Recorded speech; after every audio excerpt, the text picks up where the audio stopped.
2, 1. Okay, you guys, it is episode 3, and the fact that you are still here with me lets me know that you really love me from the bottom of my heart, or you have absolutely nothing else to do today. And that's okay. Welcome back for another episode. I also want to say thank you to my viewers. Thank you to Saharwick and Live Wicks and Arlington out here for just being great and giving me my official show name. This is now the Taylor Ross Show, everybody. Yay. Thanks. Okay.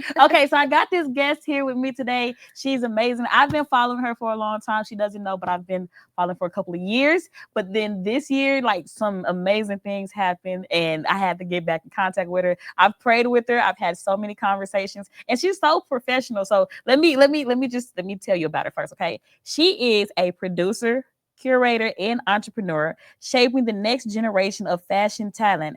As the founder of Bree Moore Productions, she creates runway experiences that blend artistry, entrepreneurship, and community impact. Her flagship event, the Bree Moore Productions Fashion Show, enters its 8th year in November 2025 and has become a launchpad for emerging designers, models, and creative small businesses. Beyond the runway, Bree develops practical programming that helps creatives grow sustainable careers, from model and designer development to behind the scenes production training.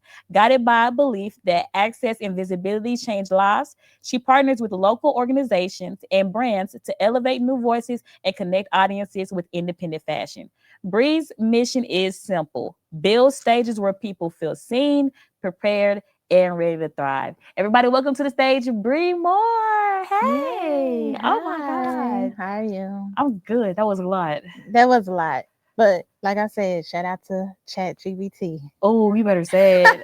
It's a lot of people that won't say it out loud, Nah, I but definitely use Chat. ChatGPT has been a Hmm. major part of my own career too. I didn't know that it had reached the modeling scene. I know that it's just now getting into the music scene, and we're kind of still like, oh, we don't want it. But has ChatGPT and AI really been a moving force for you? It's literally my assistant.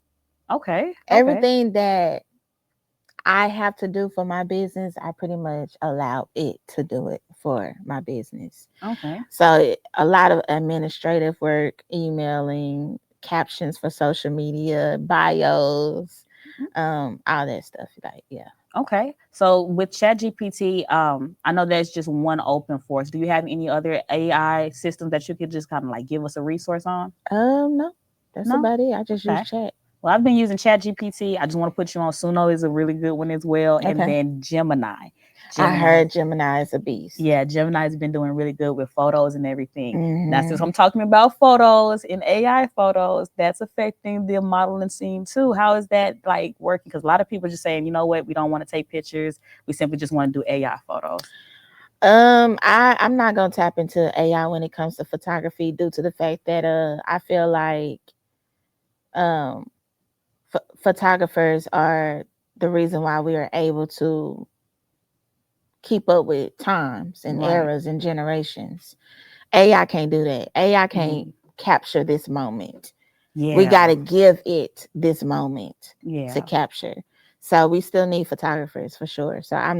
I'm not gonna tap into that. I went into one photography session where they were doing pictures and everything with me, and it felt so fun. And although the pictures weren't as good as the AI photos I had seen, it was the experience of just working with the cameraman, having my face turned and looking good. And I seen you do that with some of your models. How has that been going?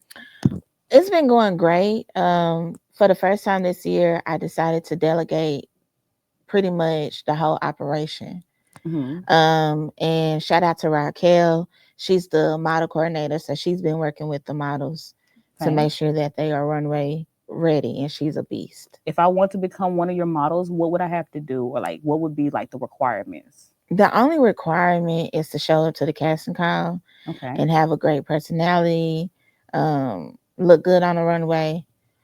And I want people to know, like, just keep in mind that we always work with different types, Hmm. different races and genders. That I want to talk about that because that was Okay. crazy. Okay. So we hosted the model casting call in August, and I went viral on TikTok. Yeah, this was at the South Dallas Cultural Center, right? Or is Uh, this another place? It was at another place. It was at a Okay. gym. because the theme of the fashion show is to fight for your purpose. So we decided to host it at a gym, a boxing gym. Mm-hmm. So the entire time I was promoting the casting call, I had others that are participants of different races Right. to reach out to me and be like, "Can I come?" Mm. And I'm like, "Yeah, why Yeah. not?" Why, like, Well, why we wouldn't you? see. Somebody literally told me, "Well, I see that you black and you have a black-owned business, and I don't want to interrupt black excellence." What? And I'm like, "Well, wouldn't it be even more black excellence if you was a part of it? It made Right. me look good, make my business look diverse." So I made a video about it on TikTok. I'm like, how come when black-owned business owners promote anything besides food? Besides food. Yeah, everybody is like, should we go? Should we go? But when they promote their things, black people, we there. Immediately. Is that Yeah. like is it a unity thing maybe? Like, okay, because I wanna shape the question the right way, that way it doesn't sound controversial. Black people support other races really hard, but other races don't support us. Is it because they fear us, or is it like they just don't have a way of supporting us the right way? Like they don't know how to support us. Kind of get what I'm I asking? think it's they don't know how, and they, like that person told me, they don't want to interrupt. Yeah, and that's different for me. I've never heard anybody say I don't want to interrupt black excellence. At the same time, it kind of makes me feel good about black excellence. I'm Yeah. not gonna lie, it does. It does. Just kind of moving forward, right? You told me earlier that you experienced some levels of depression when it came down to your first show. First, I want to know what incident, if I can get personal, what incident made you realize, hey, look, I am depressed. Like, take me back to that moment. um, I would say when my mom screamed at me and told me that I was stripping, and she could see it in my eyes, because I was just going day by day, like I was just Just here. here. Mm. And I don't even think I was eating like that. I'd probably come out of my room probably like for an hour or so, but it wasn't when everybody else was there. I was living with my mom at the time, and when she'll leave, I come out, and then when everybody come back, I just go back in my room. But I knew that something was really going on when I forgot to pick up my son from school. Oh, now is this before or after the success with the first show? Well, no. So this one was after the last show that I coordinated in 2029 20. I'm sorry, She's gonna 2019. do I'm a in the show future. 2029. Bree Moore Productions. Nah, She's gonna for do one. real. We here to stay. I ain't going nowhere. Yeah, man, 2019. But 2019 was the last show that I coordinated. Yeah. And it was successful and everything. It was beautiful. It was the most successful show. It sold out. I made a lot of money.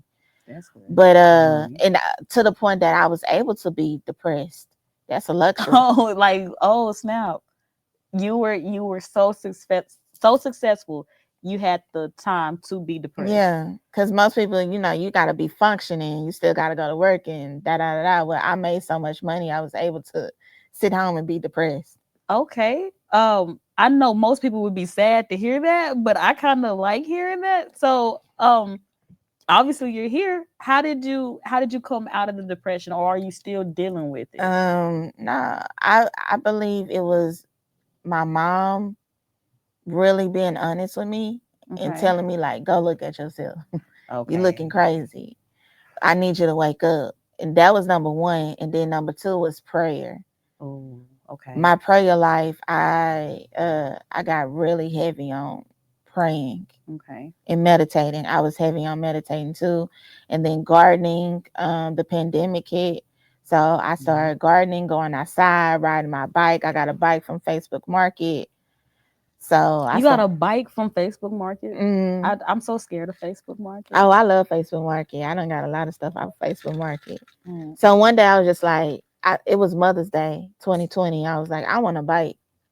And then I went into Facebook and I found one, and I found it in Fate, Texas. And that's like 4 hours out of here, right? Nah, that's like right after Rockall. Oh, okay, okay. So not too far, but it's Yeah, still it out took there. me about 35 minutes to get there. I was living in North Dallas. Okay. And I picked up the bike, and I I've been biking ever since. I had a very active childhood. Mhm. So that's another thing that I'm learning about my adult self. I have to be active. Have to. Oh, I have to be active. And it's Yeah. like if I'm not active, especially for like 2-3 days, I'm immediately going back into that depression. Decline. Yeah. Like, that's crazy. Outside of biking, have you been like doing any type of nutrition or any other exercises? I'm big on fasting. Okay. So now I'm trying to get to the point where I'm fasting quarterly instead Okay. of just like when my spirit tells me to. That's Okay. when I fast now. When you say quarterly, like explain that to me because I've never heard anybody fast quarterly. So I want to fast every 3 months. Every 3 months. Yeah. Okay. So, are you fasting from just food, or are you fasting from other stuff Well, too? fasting allows me to be more disciplined.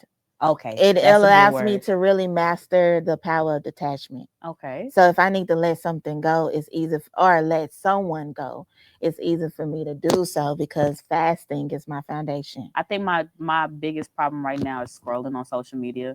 And back then I would like wake up immediately and the first thing I would do is scroll for like the first 35 minutes of my day. So I think I might need to take your advice on fasting quarterly. That's major. Y'all take that and write that down. Like fast quarterly, not just during Ramadan or any other time. Oh, when but your do it. pastor tell you to do it. Or when your stop. I mean, your past is cool. Yeah, but nah, you Listen need to to you. develop your own bond and relationship with God, but also with yourself. Oh, that's the So part that's right what there. I'm big on that. I need to know me. Yeah. So I'm able to be like, that's bothering you instead of suppressing emotions. But the reason why we suppress emotions because we don't know ourselves. Exactly. And we lie to ourselves all the time, like I'm unbothered. They ain't bother me. I'm just gonna cut everybody out, whatever. Nah, You bothered. you hurt my feelings, bro. You hurt him. Yeah, I'm starting to tell people the truth. Like I didn't like that. And I think the more honest that we are with ourselves, the easier it is to be honest with each other. And with that, I'm gonna turn it to like another topic. We brought in co-parenting, right? Mhm. And one thing that I love about co-parenting is the honesty that comes with it. How has co-parenting really been? Like you have a really good father of your child, you guys work together and everything, and then you also have this business. Do you have any tips or any like things to tell a parent that's having a hard time with their co-parent? You kind of get what I'm asking? Yeah. Because that one's a sticky subject. Well, to me, it can all be so simple. We make it hard. Okay. You just really have to be mature about the situation and whatever happened in the past, just let it go. If y'all literally said we're not gonna be together no more, we're just gonna focus on the child, just focus on the child. Just focus on the child. If the child is good and y'all both love the child, that should be the foundation of moving forward. It shouldn't be like talking about the past or who you dating now or whatever is going on Facebook. All that is unnecessary. Honestly, when it comes to my co-parenting relationship, I don't know nothing about dude outside of my child. Right. Okay. I have no idea. We don't follow each other on social media. We respect each other. Mm-hmm. The respect is there, but all that extra stuff is it's just easier for us to navigate co-parenting when we just mind our own business, unless it's something to do with him. Okay. Okay. Health wise, and this is just a question for you to ponder. Okay. In the event that something happens to him health wise, are you going to step in and help him pass co-parenting responsibilities? Well, we done been through a lot together. We have his father died. His father was like a father of mine. He done been to the hospital. I have been to the hospital. It's whatever is needed, it gets done. I don't think we ever really just sat down and had a conversation about who's gonna do what. Right. Whatever is needed is just I don't Makes know. sense. No, It and I just gets know, done. I kind of pick with those types of questions because I'm big on co-parents having a good relationship. If something happens to one parent, it happens to the other parent because the child is affected. Exactly. You know, Yeah. so I always bring up small things like that. Just throwing in Kenan Tennyson helps out a whole lot with family planning, and he's a great person to talk to. Now that I've said that, let's go into the show. November 15th, Bree Moore Productions is happening again. This is the 8th year. Tell me about it. What are we doing? So it's all about creatives fighting for their purpose. Okay. That's the message that I want to send out because I feel like creatives are always being attacked. I know so many creatives that have been discouraged from pushing forward with their art, their music, their fashion, whatever the case may be. And I just want creatives to know, like, hey, keep fighting no matter what. No matter what you're going through, no matter what your family are saying, your spouse. If God gave you the vision, He gave you the gift. It's already said and done. Just do it. Already. And then the event is going to be at the AT&T Performance Arts Center. Okay, and the doors open up at 7 o'clock. Okay, make sure that y'all dress nicely. The tickets can be Please found dress on nice. Please dress nice. Act like you got some sense. BreeMooreProductions.com. You can get your tickets. Go ahead and get them now. Make sure that you tell everybody that I sent you. Do you have any other final words before we get up out of here?